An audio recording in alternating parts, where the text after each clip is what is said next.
آپ مناظر دیکھ سکتے ہیں کہ عوام کی ایک بڑی تعداد اس وقت ریلی کے لیے نکل رہی ہے اور عوام کے لیے اس وقت ٹریکٹر لگائے کھڑے کر رہے تھے، لیکن عوامی مذمت نے اس وقت رکاوٹوں کو عبور کر لیا ہے۔ اور اس وقت یہ مناظر آپ سامنے دیکھ سکتے ہیں کہ علیمہ آپا نے کہا کہ اگر ملاقات نہیں کروائی جائے گی تو ہم اس وقت ریلی لے کے نکلیں گے۔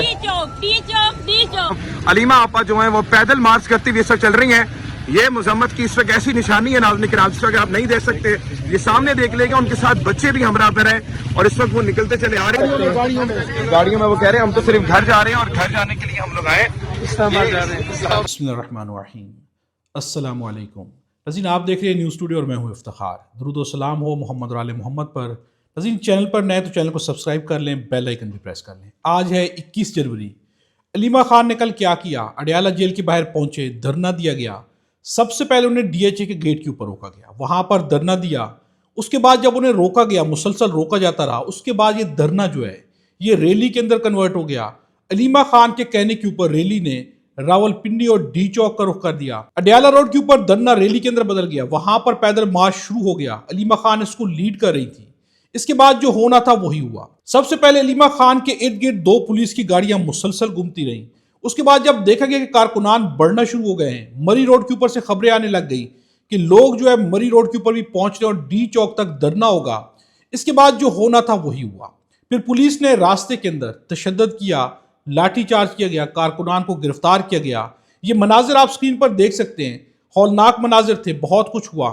یہاں تک اطلاعات ہے کہ علیمہ خان کے اوپر بھی تشدد کیا گیا۔ اس کے علاوہ باقی کارکنان جو تھے ان سب کے اوپر بھی تشدد کیا گیا، کارکنان کو گرفتار کیا گیا۔ اور آخر کار جب علیمہ خان نے دیکھا کہ حالات خراب ہو رہے ہیں تو پھر اس ریلی کو وہیں پر ختم کر دیا گیا۔ ختم کرنے کا اعلان کرنے کے بعد تینوں بہنیں بھی وہاں سے روانہ ہو گئیں۔ اب ناظرین یہاں پر کچھ سوالات ہیں۔ سب سے پہلے علیمہ خان سے کچھ سوالات بھی راستے میں پوچھے گئے، صحافیوں نے بھی سوالات پوچھے، لیکن ایک سوال یہاں پر یہ بھی موجود ہے کہ کارکنان، وہ لوگ جو عمران خان کے نام پر ووٹ لیتے ہیں، عمران خان کے نام پر جن کے پاس جو ہے عہدے ہیں، سب کچھ ہے، وہ لوگ جب ایسی چیز ہوتی ہے، جب دھرنا ریلی کے اندر بدلا، پیدل مارچ شروع کیا گیا، ڈیفینیٹلی سب دیکھ رہے تھے، سب کو پیغامات بھی دیے گئے، لیکن اس طرح سے کارکنان وہاں پر کیوں نہیں پہنچے جس طرح کہ انہیں پہنچنا چاہیے تھا؟ یہ ایک سوال ہے۔ آغا شیخ سرور کا کہنا جو کہ وہاں پر موجود تھے، عوام نے مزاحمت کی تاریخ رقم کر دی، پولیس نے دونوں طرف سے رکاوٹیں کھڑی کر کے بیریئرز بند کرنے کی کوشش کی، مگر ناظم اور باوقار عوام نے حوصلہ اور جرأت کے ساتھ بیریئرز توڑ دی اور پوری قوت سے آگے بڑھتے چلے گئے۔ عوامی دباؤ کے سامنے پولیس پسپا ہو گئی اور اس وقت علیمہ آپا کی قیادت میں یہ عظیم الشان ریلی عزم و وقار کے ساتھ اسلام آباد کی جانب روانہ ہے۔ یعنی عوام، جو کارکنان وہاں پر موجود تھے، انہوں نے مزاحمت کی رکاوٹیں ہٹائیں اور علیمہ خان کے ساتھ ساتھ چلتے رہے، لیکن وہ کارکنان جو کہ نہیں آتے، وہ لوگ جن کے پاس جو ہے سیٹس ہیں، ٹکٹس ہیں، وہ نہیں آتے، ان کے اوپر سوال موجود ہے۔ اب جو ہے طیبہ راجہ کا کہنا ہے کہ یہ ویڈیو ثبوت ہے کہ مرد پولیس اہلکار کیسے نجم کو پکڑنے کے لیے خواتین کو بیچ میں گھسیٹ رہے تھے، مار رہے تھے۔ ہماری نجم کو بچانے کے لیے ایس ایچ او اعزاز کو لگائی گئی آوازیں کہ اعزاز نجم کو چھوڑ دو، اعزاز مت مارو، یہ سب وہاں پر ہر ایک نے دیکھا اور سنا۔ یعنی ویڈیو موجود ہے کہ وہاں پر خواتین کو دھکے مارے گئے، گھسیٹا گیا۔ کاش دنیا بھر میں پاکستانی آج دیکھ سکتے کہ ایک نوجوان کو بچانے کے لیے وہاں کھڑی مائیں بہنیں کیسے پولیس والوں سے مار کھا کر بھی پیچھے نہیں ہٹی۔ یعنی دوبارہ خواتین کو جو ہے ان کو گھسیٹا گیا ہے، پولیس نے گھسیٹا ہے، سب کچھ وہاں پر ہوتا رہا۔ کل میں نے آپ کے سامنے ویڈیو رکھی کہ زمین پر بیٹھی خواتین کو وزیر اعلیٰ سہیل آفریدی نے کس طرح سے عزت دی، وقار دیا، اور یہاں پر مناظر کیا ہے، خواتین کے ساتھ کل کیا کیا گیا۔ یہ ڈیفرنس ہے ایک وزیر اعلیٰ کے اندر اور دوسرے وزیر اعلیٰ کے اندر۔ اب ناظرین میں آپ کے سامنے کچھ سوال رکھتا ہوں۔ علیمہ خانم سے کل کچھ سوالات پوچھے گئے صحافیوں کے، جس کے جواب میں ان کا کہنا تھا کہ تم لوگ سوال پوچھنے آئے ہو یا کیا کرنے آئے ہو۔ وہاں پر کل دوبارہ سے طیب بھی پہنچے، انہوں نے بھی سوالات پوچھے، وہی سوالات تھے کہ یعنی آپ کی حفاظت کے لیے پولیس یہاں پر کھڑی ہے، جبکہ اسی پولیس نے بعد میں لاٹھی چارج کیا اور انہی لوگوں کے اوپر کیا۔ عجیب و غریب قسم کے سوالات پوچھے جاتے ہیں، مقصد صرف اور صرف انہیں غصہ دلانا ہوتا ہے۔ جیو کے شبیر ڈار نے جب سوال پوچھا کہ یہ پولیس اہلکار تو آپ کی حفاظت کے لیے، تو یہاں پر علیمہ خان غصہ کر گئی۔ ان کا کہنا تھا کہ آئندہ مجھ سے یہ سوال پوچھنا کہ عمران خان قید میں کیوں ہے، اس کے علاوہ سوالات نہ پوچھنا۔ اب ناظرین یہاں پر کچھ سوالات ایسے بھی پوچھے گئے۔ کل شفیع جان سے ایک سوال پوچھا گیا جو کہ بہت ہی ذاتی نوعیت کا سوال تھا، بہت ہی گھٹیا سوال تھا۔ پہلے آپ یہ سوال سنیں۔ جو نون لیگ کے ایک ایم پی اے ہے ان کا کہنا تھا کہ شفیع جان صاحب کے مبینہ طور پر کسی خواجہ سیرا گلچاہت کے ساتھ تعلقات ہیں، تو اس حوالے سے انہوں نے جو ہے الزام کیے. جی بالکل اس کا جواب نہیں دینا چاہیے.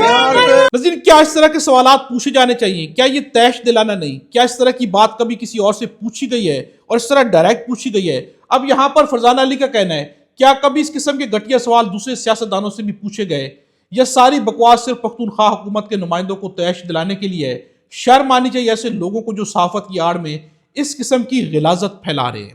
لیکن یہاں پر صرف اور صرف تیش دلایا جا رہا ہے کہ کسی طرح غصے میں آ کر یہ لوگ جو ہے کچھ ایسا کام کریں کہ جس کے بعد پھر ان کی گرفت کی جائے. لیکن کل جو ہے علیمہ خان کی جانب سے کہا گیا کہ اب جو ہے ہم مارچ کریں گے. پنڈی کی جانب مارچ کیا گیا. ریلی کے مناظر آپ کے سامنے کچھ میں رکھ چکا ہوں، کچھ دکھائی نہیں جا سکتے.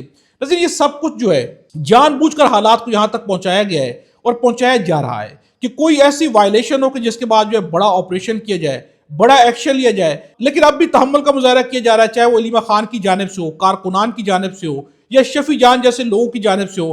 اب بھی وہ تحمل سے، جس طرح شفیع جان نے جواب دیے بغیر یہاں سے چل پڑے تو یقیناً پوچھنے والے صحافی کے منہ کے اوپر انہوں نے ایک تھپڑ رسید کیا کہ یہ کوئی سوال ہے کہ جس کا جواب آپ کو دیا جائے. اب ناظرین، اسد قیصر نے کل اسمبلی فلور کے اوپر جب طلال چودھری بولے تو اسد قیصر کا بھی یہی کہنا تھا. میں تجویز دیتا ہوں کہ اسپیکر اپنے دفتر میں جرگہ بلائے اور میں زبان دیتا ہوں کہ وزیر اعلیٰ بھی آئیں گے. اس طلال کو کیا پتا کہ وہاں کے پی میں کیا ہو رہا ہے؟ اس کو تو تقریر کی پرچی ملتی ہے اور اس میں بھی زبان اتنی لمبی. نظیر، اب آپ اس بات سے اندازہ کر لیں کہ اسد قیصر کہہ رہے کہ آپ جرگہ بلائیں اسپیکر کے آفس میں، کے پی کے وزیر اعلیٰ سہیل آفریدی بھی آئیں گے، یہاں پر بات کر لیتے ہیں جرگے کے اندر کہ وہاں کے کیا حالات ہیں. یعنی وزراء کو حالات بھی نہیں معلوم، لیکن ایک پرچی کی بنیاد کے اوپر کیا سے کیا تقاریر کی گئی ہیں، یہ کہنا ہے اسد قیصر کا. نظیر، اب آپ کے سامنے میں رکھتا ہوں، ایک جانب جو ہے خواتین کو کل پھر گھسیٹا گیا اور دوسری جانب اسی صوبے کے جو وزیر اعلیٰ ہیں ان کا جو فنکشن چل رہا ہے وہ آپ کے سامنے ہے. اب ایک خبر آ رہی ہے اور یہ خبر دینا ہے راجہ شہروز اظہر کی. ان کا کہنا ہے کہ وزیر اعلیٰ مریم نواز نے بیٹے جنید صفدر کے فنکشن کے اوپر 48 لاکھ کے جوڑے پہنے. اب اس بات سے آپ اندازہ کر لیں، اگر 48 لاکھ کے جوڑے پہنے جائیں گے اور عوام کی کیا حالت ہے.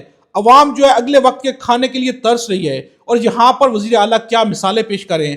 آلدو ان کا فیملی فنکشن ہے، میں نے بھرپور کوشش کی کہ اس پر گفتگو نہ کی جائے، لیکن چونکہ ایسی خبریں ہیں کہ جس کے بعد جو ہے یقیناً عوام جو ہے اس کے اندر جو ہے ایک سوال اٹھتا ہے کہ آخر ایسے لوگ جب اقتدار کی کرسیوں پر بیٹھے ہوں گے تو ان کے دل میں ہمارے لیے کیا درد ہوگا.